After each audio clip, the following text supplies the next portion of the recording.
El grupo de seguidores de Jesús o la iglesia está formada de una diversidad de personas. No todos somos iguales, somos diferentes, desde el físico hasta un montón de cosas. Nuestra historia es diferente, la historia de cada uno es muy diferente. La historia de cómo cada uno de nosotros llegó a conocer a Jesús es muy diferente, totalmente diferente. Si yo le pregunto al hermano Beto, él me va a contar una historia bien impactante. Y si él me pregunta a mí, yo le voy a contar una historia pues que no tiene nada que llame la atención, ¿verdad? Parece que pues, no ha pasado nada, todo sigue igual, parece. Pero no, todos tenemos historias diferentes. Somos personas diferentes, venimos de contextos diferentes. Unos son hombres, otras son mujeres, algunos jóvenes, niños, ancianos, casados, solteros, viudas, y la iglesia es diversa en las personas que la componen. Siempre me sorprendo cuando pues conozco personas de un montón de lugares que yo en mi vida jamás imaginé conocer. Dios me ha permitido ir a lugares donde jamás, yo pensaba nunca salir de mi casa y de mi cuarto, es más. Pero Dios me ha llevado a lugares en los que yo jamás imaginé estar, y me ha permitido conocer personas a las que jamás imaginé conocer. Y aparte son personas ni siquiera del mismo país, son personas de un montón de países. Y digo, híjole, ¿cómo pude conocer a esta persona si en mi mente jamás se me cruzó poder conocer gente de otro país con diferentes acentos, diferentes costumbres? Pero a Dios le ha placido conformar su iglesia de esta diversidad. Por ejemplo, ¿cómo se llama? Su libro dice: los primeros seguidores de Jesús eran las personas más diversas que pudieras imaginar. Allí estaban los celotes, como Simón. ¿Alguien ha escuchado quiénes son los celotes? No los elotes, esos los conocemos todos y hasta los hemos comido. Pero los celotes, ¿alguien sabe a qué se dedicaban los celotes? No se preparaban a preparar elotes. Se dedicaban a rebelarse en contra del gobierno romano, al gobierno que oprimía a su pueblo.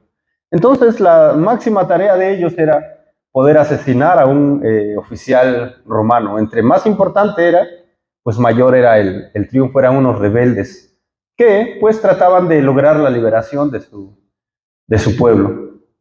Y Simón era uno de ellos, era un rebelde. Pero cuando llegó al conocimiento de Cristo, su vida fue transformada. Dice también había, así como Mateo, un recaudador de impuestos, pues traidor de su patria, ¿verdad? Trabajando para el gobierno romano, cobrando los impuestos a sus compatriotas judíos. Era considerado lo peor, ¿verdad? Un recaudador de impuestos. Pero Jesús llegó a su vida y lo hizo parte de su grupo de discípulos. Dice, había también expaganos que disfrutaban al comer lo que cualquier judío consideraba repulsivo y que estaban en contra de la ley mosaica, de la ley de Moisés. Había inadaptados, parias sociales, hombres, mujeres, niños, solteros, casados, viudas, huérfanos, cínicos y aquellos con baja autoestima. Sin embargo, esa colectividad diversa estaba unida notablemente alrededor de alguien, y ese alguien es Jesús. Así que aunque hay diversidad de personas, de historias, de contextos, de edades, de géneros, dos, hombres y mujeres nada más, hay un mismo objetivo. ¿Cuál es? Seguir a Jesús. Es el objetivo de la iglesia, seguir a Jesús, aprender de Jesús, saber quién es Jesús e imitar a Jesús. Y de esa manera llevarle gloria y honra a Jesús. Así que hay diversidad, pero hay un solo objetivo. En la mente de la iglesia, de cada uno de los miembros de la iglesia, está una sola cosa: quiero ser un seguidor auténtico de Jesús. Vamos a pasar más adelante a ver Esta es la parte de analiza la historia. Vamos a ir a Hechos capítulo 2 y vamos a ver algunas cosas interesantes ahí.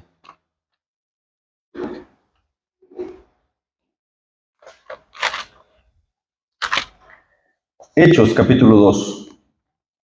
Dice así: cuando llegó el día de Pentecostés, estaban todos juntos en un mismo lugar, y de repente vino del cielo un ruido como el de una ráfaga de viento, impetuoso, que llenó toda la casa donde estaban sentados. Se le aparecieron lenguas como de fuego que, repartiéndose, se posaron sobre cada uno de ellos. Todos fueron llenos del Espíritu Santo y comenzaron a hablar en otras lenguas, según el Espíritu les daba habilidad para expresarse. Había judíos que moraban en Jerusalén, hombres piadosos, procedentes de todas las naciones bajo el cielo.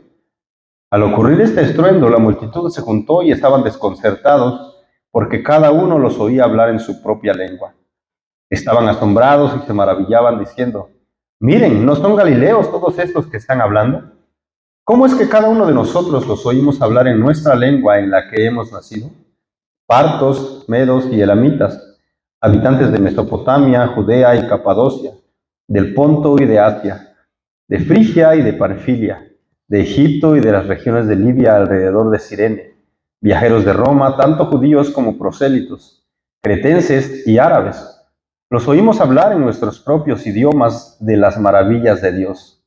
Todos estaban asombrados y perplejos, diciéndose unos a otros: ¿qué quiere decir esto? Pero otros se burlaban y decían: están borrachos.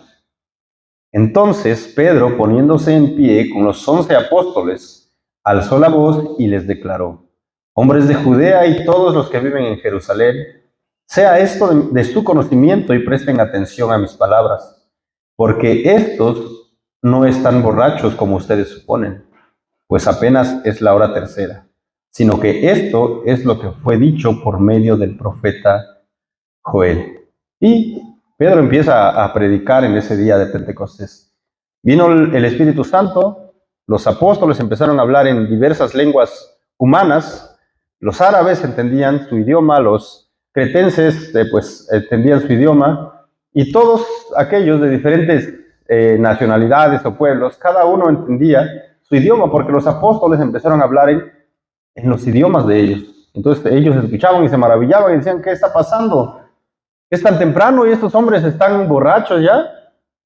Y entonces Pedro se levanta y dice: oigan, no están borrachos. Y Pedro empieza a predicar, empieza a decirles, a hablarles bastante fuerte, empieza a acusarlos de lo que ha sucedido, de la muerte de Jesús. Y entonces ellos, dice el versículo 37, al oír esto, conmovidos profundamente, dijeron a Pedro y a los demás apóstoles: hermanos, ¿qué haremos? Entonces Pedro les dijo: arrepiéntanse y sean bautizados para cada uno de ustedes en el nombre de Jesucristo para perdón de sus pecados, y recibirán el don del Espíritu Santo, porque la promesa es para ustedes y para sus hijos y para todos los que están lejos, para tantos como el Señor nuestro Dios llame. Y Pedro, con muchas otras palabras, testificaba solemnemente y les exhortaba diciendo: sean salvos de esta perversa generación. Entonces los que habían recibido su palabra fueron bautizados, y se añadieron aquel día como 3,000 almas. Y se dedicaban continuamente a las enseñanzas de los apóstoles, a la comunión, al partimiento del pan y a la oración. Entonces, en esta escena, en este pasaje de Hechos, estamos viendo el nacimiento de lo que hoy llamamos o conocemos como la iglesia. Viene el Espíritu Santo, los apóstoles empiezan a hablar en diferentes lenguas humanas, y esos dicen: oye, ¿están borrachos? ¿Qué pasa? Y Pedro les aclara: no están borrachos, y empieza a predicarles. Y ellos, al escuchar la predicación de Pedro y el obrar de Dios, dicen: ¿qué vamos a hacer? Díganos, ¿qué podemos hacer nosotros para poder ser salvos? Y Pedro les dice: arrepiéntanse, bautícense. Así que ese día dice que fueron añadidas como 3,000 almas a la iglesia. De unos 12 apóstoles, ahora eran 3,000 almas más que se habían añadido a la iglesia. Y luego sigue el relato, dice, sobrevino temor a toda persona, en el versículo 43, y muchos prodigios y señales se hacían por los apóstoles. Todos los que habían creído estaban juntos y tenían todas las cosas en común. Vendían todas sus propiedades y sus bienes y los compartían con todos, según la necesidad de cada uno. Día tras día continuaban unánimes en el templo y partiendo el pan en los hogares, comían juntos, con alegría y sencillez de corazón, alabando a Dios y hallando favor con todo el pueblo. Y el Señor añadía cada día al número de ellos los que iban siendo salvos. Ahora de estos 12 discípulos, 3,000 almas, 3,000 personas más creen. ¿Y qué es lo que hacen? Bueno, no dice que cada uno regresó por donde había venido, sino que dice que ahora estaban juntos. Inmediatamente después de haber creído, se empezaban a reconocer. No, pues tú eres de nosotros, yo soy de ustedes. Y se empezaban a juntar. Y dice el versículo 44, todos los que habían creído estaban juntos y tenían todas las cosas en común. Dice que vendían sus bienes y lo compartían, dice, con todo el nuevo pueblo que estaba ahí naciendo.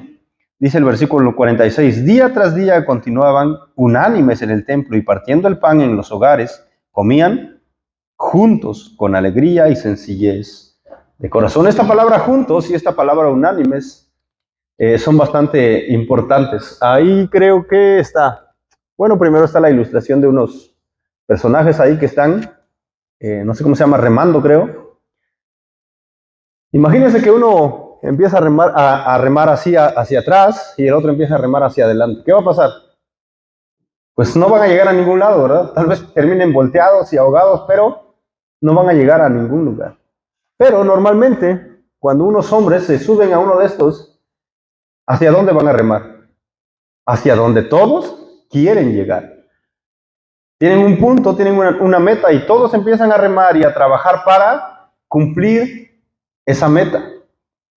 Y nosotros vamos a ver estas palabras, ahí en sus libros viene si los leyeron, y si no, pues vamos a ver. Dice que en este pasaje de Hechos 2 y en otras partes más de la Biblia, pero principalmente en Hechos, esta palabra juntos se repite varias veces. Y en el idioma original, en el que fue escrito el libro de Hechos, que es el idioma... ¿Qué idioma es?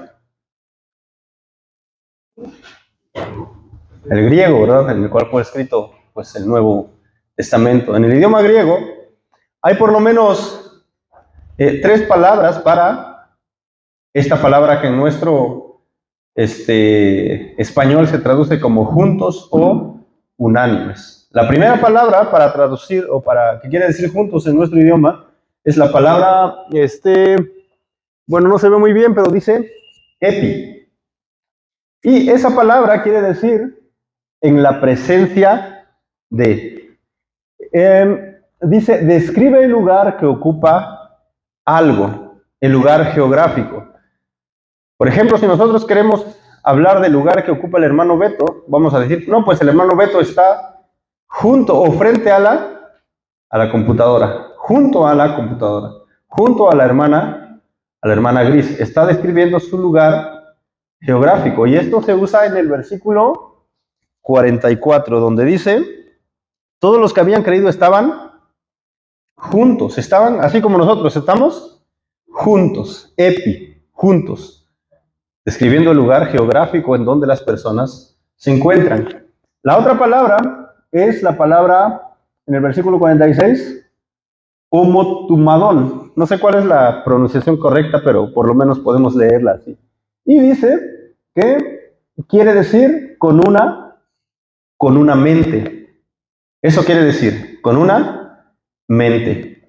Y describe la unión que ocurre en un nivel espiritual o, bueno, ahí fallé, pero dice emocional más profundo. En el versículo, es el versículo 46, en donde dice, día tras día continuaban unánimes en el templo y partiendo el pan en los hogares, Entonces, cuando vemos esta palabra, unánimes, dice con una misma mente, con un mismo sentir, con un mismo pensar, con un mismo objetivo.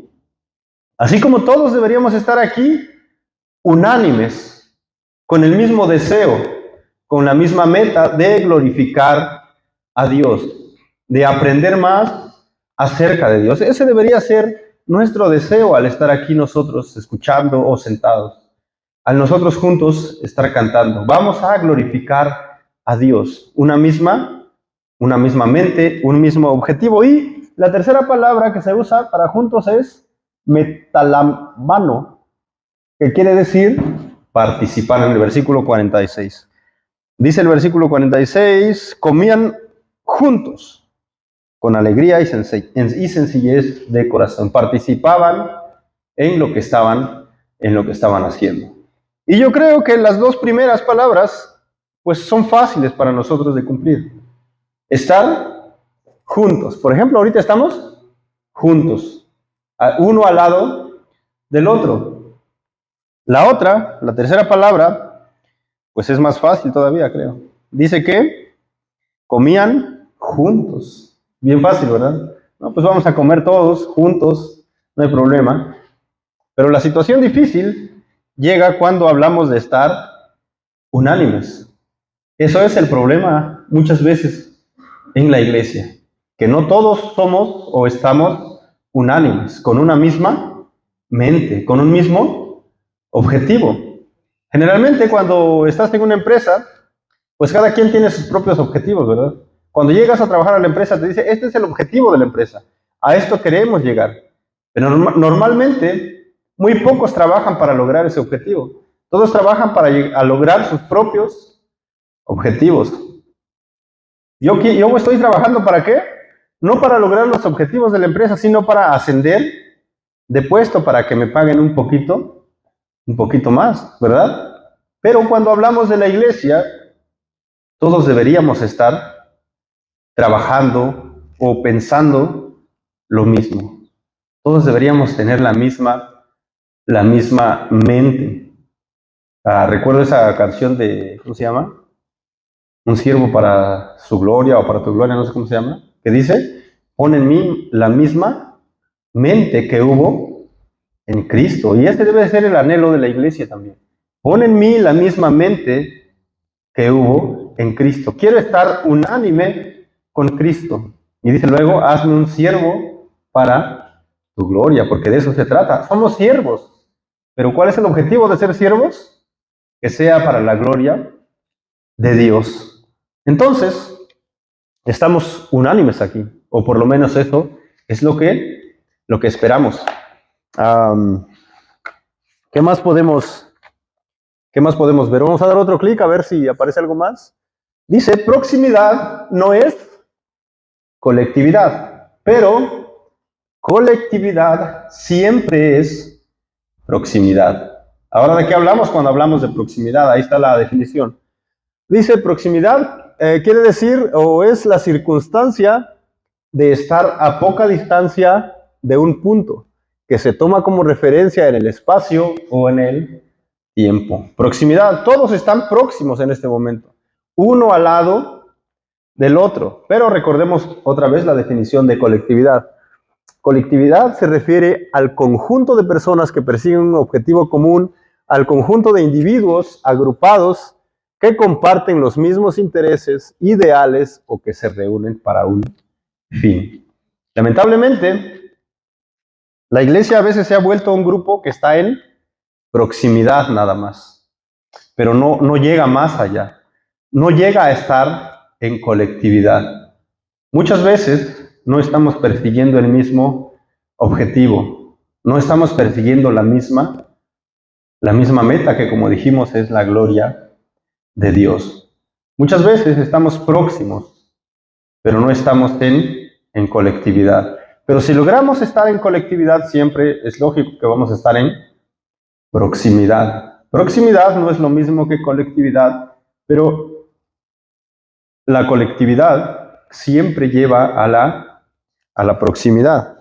Si nosotros leemos un poco aquí en su libro, en el capítulo 34, dice, mucho de lo que hoy llamamos colectividad en nuestras iglesias es simplemente proximidad. Pararnos uno al lado del otro en un servicio de adoración, servir el uno al otro, el uno al lado del otro en un proyecto, hasta sentarnos en el mismo banco con la misma persona semana tras semana, no significa necesariamente que se esté cultivando la colectividad. Es decir, estamos en una relación tal vez, pero superficial, pero no estamos llegando a la colectividad, que es una relación más profunda, donde podemos tener la confianza con el hermano de contarle tal vez la situación que estamos pasando, el problema que estamos pasando o las bendiciones que estamos recibiendo de parte de Dios, y simplemente proximidades. ¿Qué tal, hermano? ¿Cómo estás? Ah, bien. ¿Y tú? Ah, bien. Ah, bueno, sale. Nos vemos a la próxima, el otro domingo. Y siempre estamos juntos, siempre estamos próximos, pero no quiere decir que estamos viviendo en colectividad, sino que son relaciones a veces, o la mayoría de veces tal vez, superficiales nada más, que no llegan a algo más profundo, donde la iglesia realmente se esté edificando, se esté construyendo, se esté animando. ¿Cómo logramos la colectividad? Vamos a ver unos versículos en la Biblia. No sé si hay otra, creo que ya no hay. A ver, dele. Eso quiere decir que ya terminamos, así que pueden dejar de preocuparse. Casi terminamos. ¿Cómo logramos la colectividad entonces? ¿Cómo dejamos de estar próximos y vivir más en colectividad, unánimes, pensando una misma cosa, deseando una misma cosa? Bueno, vamos a ver Marcos 9:50. Vamos allá al Evangelio de Marcos.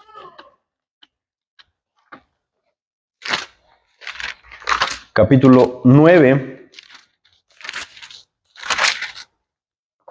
en el versículo 50 dijimos, dice, la sal es buena, pero si la sal se vuelve insípida, ¿con qué la sazonarán?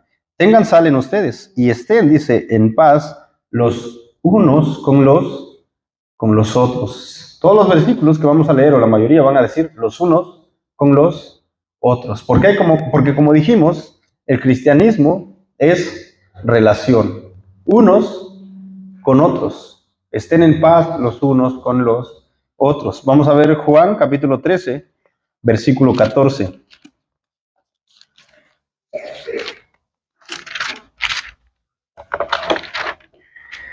Dice así el versículo 14, pues si yo, el Señor y el Maestro, les lavé los pies, ustedes también deben lavarse los pies unos a otros. Imagínense lo que está pidiendo el Señor a sus discípulos. Si yo, dice el Señor, el Rey, el Dueño, el más grande de todos, les lavé los pies a ustedes, ¿qué dice?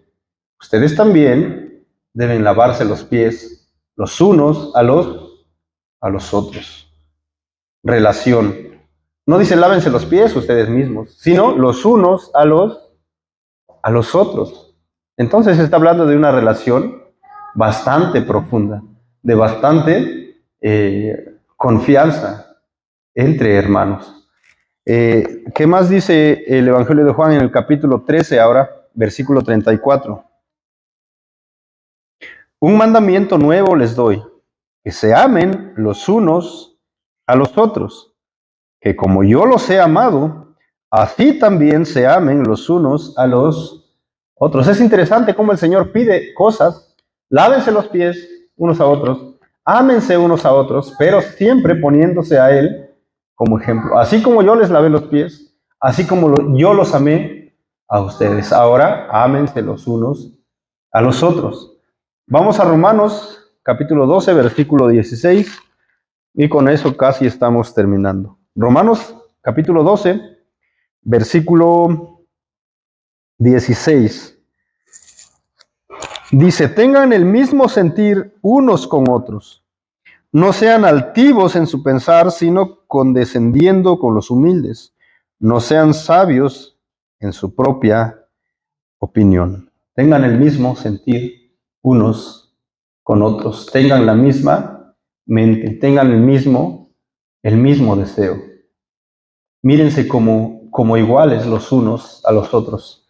Nadie más que otro. Todos en el mismo plano. Pecadores rescatados por la sangre de Jesús. Así que de eso se trata la colectividad, no de estar juntos y amontonados solamente, sino de que esa aproximación nos empiece a afectar a los unos a los otros, que eso empiece a obrar, que Dios a través de eso empiece a obrar y que podamos entrar en una relación más profunda, donde nuestras vidas van a ser edificadas por nuestros hermanos. Y nosotros vamos a ayudar a edificar la vida también de ellos. Así que esa fue la lección o la sesión número 3 del libro número 5.